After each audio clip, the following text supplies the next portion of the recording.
Bakit mahalaga kumain ng pinya araw-araw? Alamin ang mga benepisyo ng pinya sa ating kalusugan.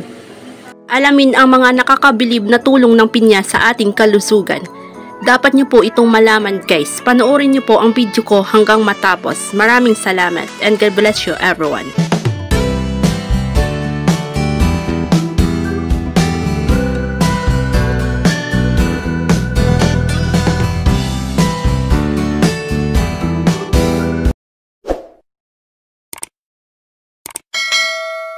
Hello guys mga ka-good vibes, welcome back to our channel. By the way, I'm Jen Kylie Vlog. Today's video ay isi-share ko po sa inyo ang mga benepisyo ng pinya sa ating kalusugan. Alamin sa videos na ito. Panoorin nyo lang po ang video ko hanggang matapos mga ka-good vibes. Pag bago pa lang po kayo sa channel ko, huwag nyo pong kalimutan mag-subscribe. Thank you guys and God bless. Pinya o pineapple, mga nakakabilib na benepisyo sa kalusugan. Alamin.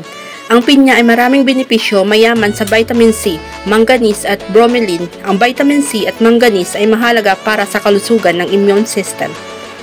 Ang pinya o pineapple ay isa sa mga pinakamasarap at masustansyang prutas na maaari mong kainin.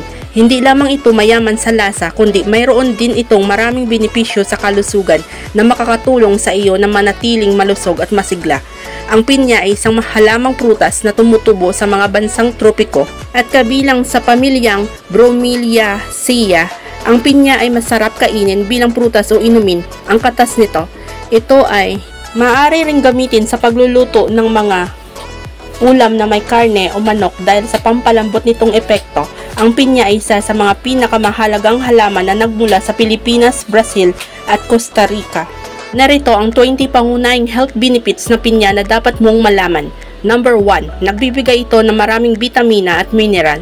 Ang pinya ay naglalaman ng vitamin A, C, B1 at B6 na mahalaga para sa inyong paningin, immune system, metabolismo at paggawa ng dugo. Bukod dito, ang pinya ay mayaman din sa phosphorus at potassium na kailangan para sa iyong buto, kalamnan at nervyos. Number 2. Nagtataglay ito ng bromelain, isang enzyme na may anti-inflammatory at anti-coagulant properties. Ang bromelain ay nakakatulong na bawasan ang pamamaga at sakit ng mga arthritis, gout, at iba pang mga kondisyon na nag-uugnay sa pamamaga. Gayon din, ang bromelain ay nakakapagpigil din sa pagbuo ng mga clots dugo na maaaring magdulot ng stroke o heart attack. Number 3. Nakakatulong ito sa pagtunaw ng pagkain.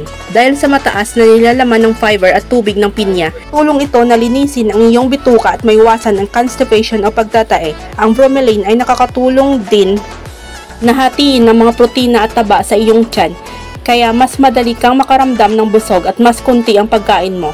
Number 4. Nakakapagbababa ito ng iyong blood pressure at cholesterol levels. Ang pinya ay may diuretic effect na nangangahulugang nakakatulong ito na tanggalin ang sobrang tubig at asin sa iyong katawan. Ito ay makakabuti para sa mga may mataas na blood pressure o edema. Bukod dito, ang pinya ay may antioxidant effect na nangangahulugang nakapagprotekta ito sa iyong mga blood vessels mula sa oxidative stress at damage. Ito ay makakabuti para sa mga may mataas na kolesterol o atherosclerosis. Number 5. Nakakapagpalakas ito ng iyong immune system at nagpapagaling ng mga sugat. Ang pinya ay isa sa mga pinakamagandang pinagkukunan ng vitamina C na kilala bilang isang powerful immune booster. Ang vitamina C ay nakakatulong na labanan ang mga infeksyon at sakit, pati na rin ang mapabilis ang paggaling ng mga sugat at pasa. Ang bromelain ay nakakatulong din ng bawasan ng pamamaga at sakit ng mga sugat o operasyon. Number 6. Nakakapagbuti ito ng iyong mood at mental health.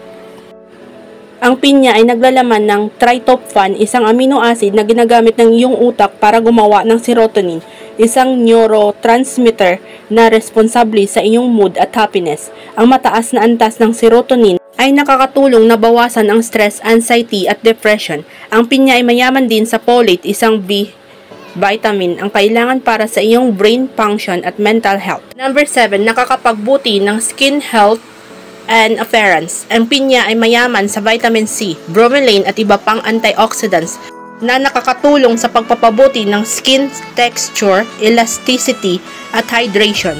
Ang mga ito ay maaari ring makatulong sa pagtanggal ng mga dead skin cells, pagpapaliit ng mga pores at pagbabawas ng acne at scars.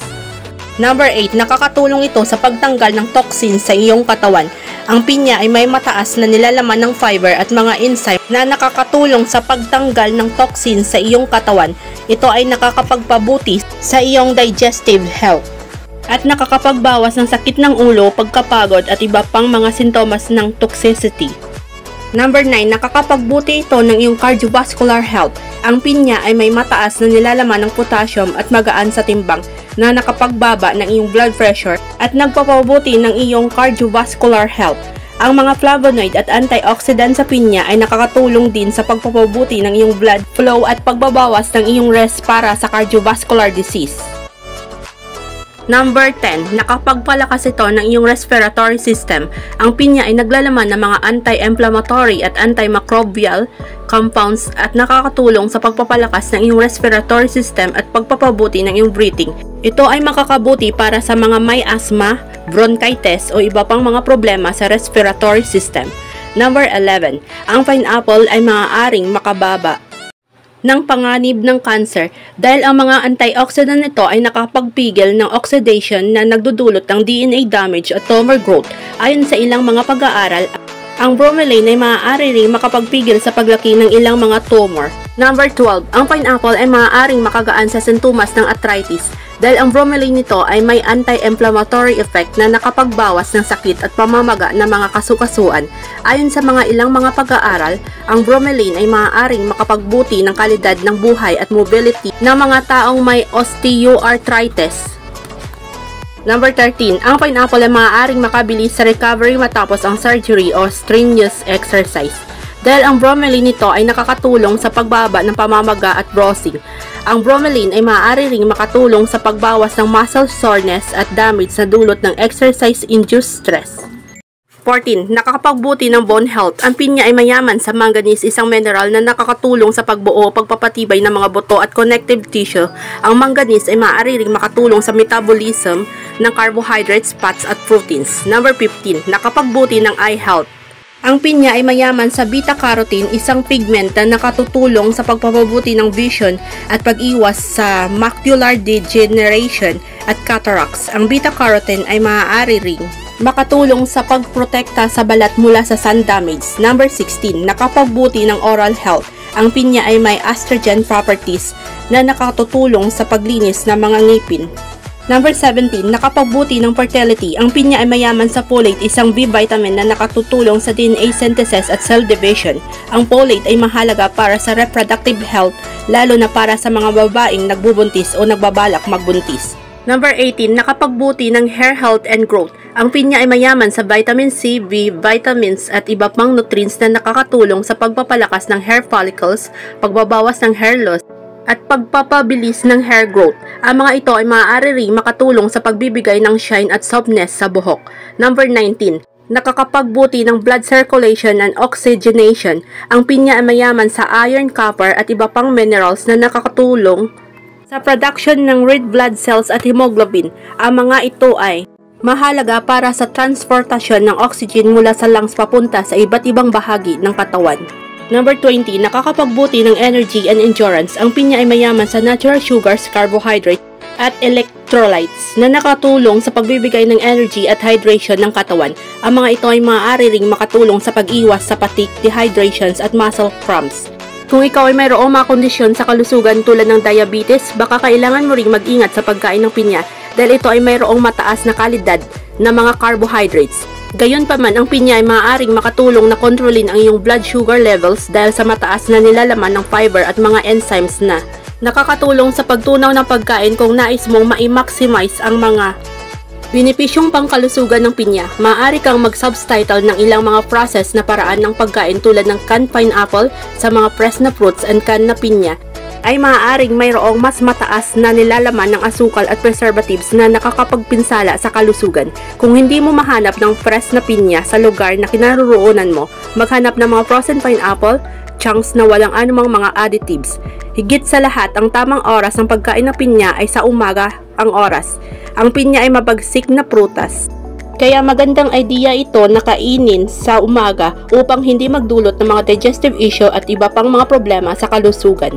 Conclusion, sa kabuuan, ang pinya ay isang mabisang paraan upang mapanatili ang iyong kalusugan at kabuuan ng katawan.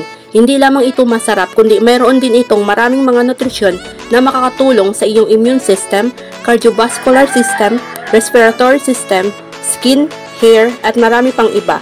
Ang pagkain ng pinya ay hindi dapat laktawan dahil ito ay siguradong magbibigay ng mga benepisyo sa iyong kalusugan.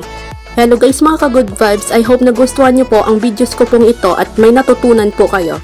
If you like my videos, just give me a like and just leave a good comment and share, and don't forget to subscribe. Thank you for watching my videos mga ka-good vibes, and God bless you everyone. Shoutout po pala sa lahat ng mga bagong subscriber ko. Maraming salamat po sa inyo, and God bless po sa inyong lahat. Bye guys, see you the next vlog.